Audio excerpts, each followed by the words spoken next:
Welcome छ सबै साथीहरुलाई मेरो YouTube च्यानल स्पोर्ट्स नेट न्यूजमा।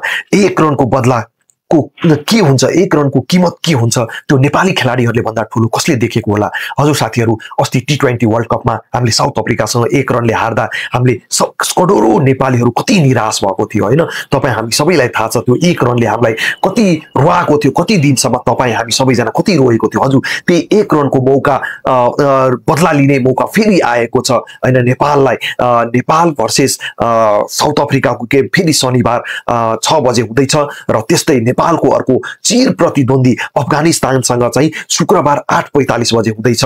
साथीहरु यो एकै राम्रो मौका हुन त यो हङकङ सिसेज हो, यसलाई चाहिँ इन्टरटेनमेन्टको भ्यालु ज्यादा दिइन्छ गेम भन्दा, तर गेम जहाँ खेले पनि त्यसको बदला लिन नेपालले चाहिँ पक्कै बदला लिनेछ भन्ने विश्वास लिएको छु कि साउथ अफ्रिकासँग एक रनको बदला र अफगानिस्तान जो कि हाम्रो चिर प्रतिद्वन्दी थियो उसँग चाहिँ जितेर चाहिँ वर्ल्डलाई अहिले पनि देखाउने कि हामीले चाहिँ उनीहरुलाई अहिले पनि जित्न सक्छौं भने त्यो किसिमले चाहिँ पक्कै हामीले देखाउने छौं। म हङकङ सिस्को लागि नेपालको स्क्वाड भन्न गइरहेको छु। शरद भैश्वकर, सन्दीप जोरा, लोकेश बम, बासिर अहमद, आदिल आलम, राशिद खान र रुपेश सिंह यो टिममा यसरी हङकङ सिक्सेस खेल्ने टिममा परेका छन् भने यसको क्याप्टेन चाहिँ शरद भैश्वकर हाम्रो लेजेन्डले चाहिँ गर्दैछन् भने के भन्छ अफगानिस्तानको गुलाबुद्दिन नायब जो कि अस्तिसम्म भर्खर खेल्दै थिए उ चाहिँ छन् हैन।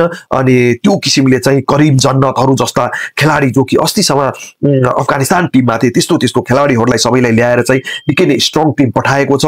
त्यस्तै साउथ अफ्रिकाको पनि निकै नै स्ट्रङ टिम पठाएको छ। यसरी चाहिँ सबै टिमले आफ्नो ब्यालेन्स र राम्रो टिम पठाएको छ।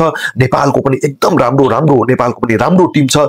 मलाई विश्वास छ फ्राइडे हेर्न नभुल्नु होला हाम्रो चिर प्रतिद्वन्दी अफगानिस्तानसँग 8:45 बजे र शनिबार 6 बजे साउथ अफ्रिका दललाई चाहिँ हामीले एक रनको बदला लिन छ। सबै साथीहरु मिलेर त्यो एक रनको बदला हामीलाई लिन छ। सबै साथीहरुले हेर्ने नै छौ अनि मैले विश्वास लिएको छु। सबै टिमको मैले हाम्रो नेपाल, अफगानिस्तान र साउथ अफ्रिकाको मैले यहाँ राख्दैकै छु के भन्छ स्क्रिनमा। तपाईहरुले स्क्वाड हेर्न सक्नुहुन्छ र टाइम पनि मैले भनिसकेको छु। साथीहरु कृपया हामी सबैले यो गेम हेरेर नेपाललाई चाहिँ जिताउनु पर्छ एक रनको बदला र चिर प्रतिद्वन्दीलाई जसरी पनि हराउनु छ।